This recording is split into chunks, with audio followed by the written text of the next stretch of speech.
नीता के आंगन में बहुत प्यारा एक अंगूर का बेल था। बहुत प्यारा पेड़ था वो। और उसी आंगन में नीता की बकरी भी बंधी रहती थी। बकरी दिन रात वही उस आंगन में रहती थी। एक दिन नीता स्कूल चली जाती है और पीछे से बकरी को खूंटे से बांधना भूल जाती है। नीता की बकरी धीरे धीरे अंगूर की बेल के पास जाती है और वहाँ से छोटे छोटे खट्टे अंगूर खाने लगती है। कितना मजेदार अंगूर है। आज तो नीता मुझे बांध कर भी नहीं गई। अगर ऐसा रोज हो जाए तो मैं रोज अंगूर खाऊंगी। लेकिन इसके लिए मुझे शैतानियाँ कम करनी होंगी। बहुत अच्छे से रहूंगी ताकि नीता कल भी मुझे ना बांधे। बकरी बहुत तरीके से रहती है, कोई गंदगी नहीं करती। नीता की माँ उससे कहती है, अरे नीता, देख तो हमारी चम्मू ने तो जरा भी गंदगी नहीं फैलाई है। अब ये बड़ी हो गई है, इसे खूंटे से बांधना बंद कर दे। ठीक है माँ। नीता ने अब अपनी बकरी को खूंटे से बांधना बंद कर दिया। कुछ महीनों के बाद बरसात आती है और अंगूर की बेल बहुत ऊपर चढ़ जाती है। अब बकरी का मुंह अंगूरों तक नहीं पहुंच पाता। हाँ, क्या करूं? इतनी दूर अंगूर लगे हैं। आज तो अंगूर खाने के लिए बेल पर चढ़ना होगा, मगर कैसे? नीता की बकरी भी बेल चढ़ने लगती है, लेकिन धड़ाम से नीचे गिर जाती है और उसके पैर में मोच आ जाती है। बकरी जोर जोर से रोने लगती है। नीता और उसकी माँ उसका खूब ख्याल रखते हैं। किसने कहा था दीवार पर चढ़ने को? अब तो तुम शैतानी करने लगी हो। कहो तो खूंटे से बांधना शुरू कर दूं? अरे ना बेटा ना, मत बांध बेचारी को। अब तो इसकी एक टांग टूट गई है। अगले दिन से बकरी निराश होकर बैठी रहती। एक दिन अचानक दोपहर के समय में बेल से आवाज आती है। क्या बात है बकरी? बहुत शांत बैठी हो। ये चोट कहाँ से लगवा ली? एक छोटा सा नन्हा सा तोता वहाँ आकर बकरी से बातें करने लगता है। बकरी उसे पूरी बात बताती है। तब तोता उससे कहता है, अरे अरे कोई बात नहीं, चोट ही तो लगी है। कुछ दिनों में तुम ठीक हो जाओगी। अभी तुम्हारे लिए खट्टे खट्टे मीठे मीठे अंगूर तोड़ कर लाता हूँ। आज से मेरी दोस्ती पक्की समझना। बकरी बहुत खुश हो जाती है। नन्हा तोता बड़ा सा गुच्छा अंगूरों का तोड़कर उसके लिए ले आता है। बकरी मजे से खाती है। तोता भी हर रोज वहाँ आने लगता है और दोनों मिलकर खाते हैं। इस तरह से उनकी दोस्ती हो जाती है। हमें मुसीबत के समय अपने दोस्तों का ख्याल रखना चाहिए। हमारे घोड़ा और लंबे पैरों वाली बकरी को जादुई पेड़ का आशीर्वाद। सुनारपुर जंगल में सभी जानवर बड़ी खुशी खुशी रहा करते थे।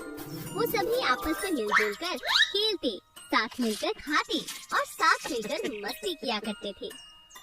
एक दिन बंदर ने कहा, अरे हिरन भाई, बकरी बहन, चलो आओ हम छुपन छुपाई खेलते हैं। हाँ ठीक रहेगा, हिरन ने कहा। तब बकरी कहती है, ठीक है बंदर भाई, आप दोनों छुप जाओ, मैं आप दोनों को ढूंढती हूँ। बंदर और हिरन पेड़ों और झाड़ियों की ओर में छुप जाते हैं और बकरी वही आंख बंद करके 10 तक गिनती है।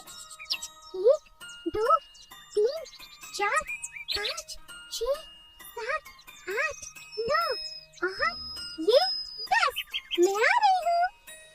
लेकिन बकरी जैसे ही आँख खोलती है तो उसकी आंखों के सामने जंगल का बिगड़ा घमंडी घोड़ा खड़ा था, जो कि बहुत ही गुस्से वाला था और उसको अपनी लंबी लंबी टांगों का बहुत घमंड था। घोड़े ने लात मारते हुए बकरी से कहा, अरे तुम आँख बंद करके क्या तपस्या कर रही हो? हटो हटो मेरे सामने से। घोड़े की बकरी दूर जाकर गिरती है। तभी हिरण और बंदर भी बाहर निकल आते हैं और घोड़े से कहते हैं, घोड़े, तुम्हें अपनी टांग पर इतना घमंड नहीं करना चाहिए। हाँ, हम सबको यहाँ मिलजुल कर रहना चाहिए। उन दोनों की बात सुनकर घोड़े को और भी ज्यादा गुस्सा आ जाता है और वो उन्हें मारने के लिए दौड़ता है। बंदर झट से पेड़ पर चढ़ जाता है और हिरन भाग कर अपनी जान बचाता है, लेकिन बकरी नहीं भाग सकती। घोड़ा फिर भी बकरी की पिटाई कर देता है और वहाँ से चला जाता है। बकरी वही पेड़ के आगे रोने लगती है। भगवान, अगर मैं भाग नहीं सकती, मेरे पैर छोटे हैं तो इससे मेरी क्या गलती है? आप मुझे ताकत दीजिए ताकि मैं इस घोड़े को सबक सिखा सकूं। तभी अचानक पेड़ के ऊपर से कुछ पत्तियां नीचे गिर जाती हैं और पेड़ से आवाज आती है। बकरी, मैं जादुई पेड़ हूँ। तुम मेरे नीचे गिरी हुई पत्तियों को खा लो, इससे तुम वो ताकत ले आओगी जो तुम चाहती हो। क्या ये सच है? बकरी ऐसा कहते हुए नीचे गिरी हुई पेड़ की पत्तियों को खा लेती है और पत्तियां खाते ही उसकी टांगे एकदम घोड़े सी लंबी और ताकतवर हो जाती हैं। ये चमत्कार देखकर बंदर पेड़ से नीचे उतर जाता है और हिरन भी वहाँ वापस लौट आता है और वो तीनों बिगड़ैल घोड़े की तलाश में जंगल में निकल जाते हैं।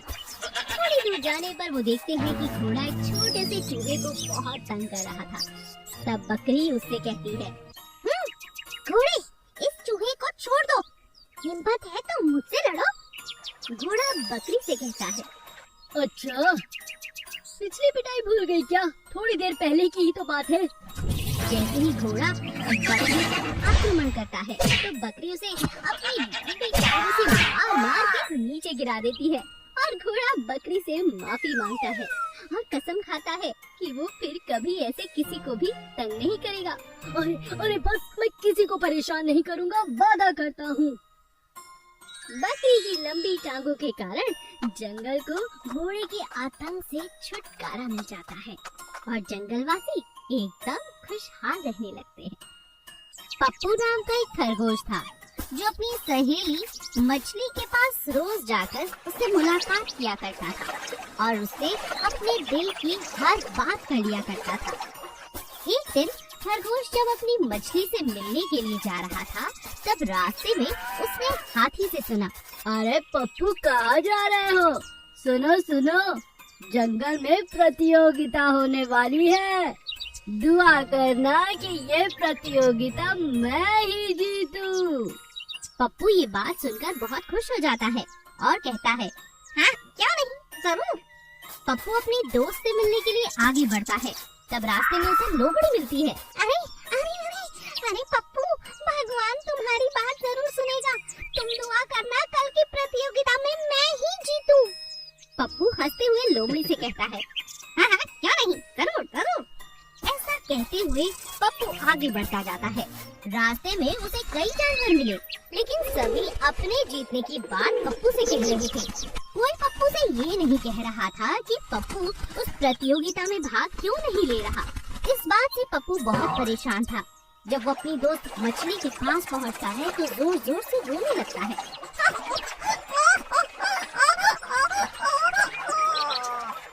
अरे अरे क्या बात है, रो क्यों रहे हो पप्पू? पप्पू उसे सारी बात बताता है। किसी को नहीं लगता कि मैं जीतूंगा, इसीलिए सबके सब बस अपनी जीत के बारे में बोल रहे हैं। कोई ये भी नहीं पूछना चाहता कि मैं प्रतियोगिता में भाग लेना भी चाहता हूँ कि नहीं। सब लोग बहुत मतलबी है। कोई मेरा दोस्त नहीं इस जंगल में। मैं किसी से बात नहीं करूँगा, कोई मेरा दोस्त नहीं। अरे अरे शांत हो जाओ, इतनी नाराजगी अच्छी नहीं पप्पू।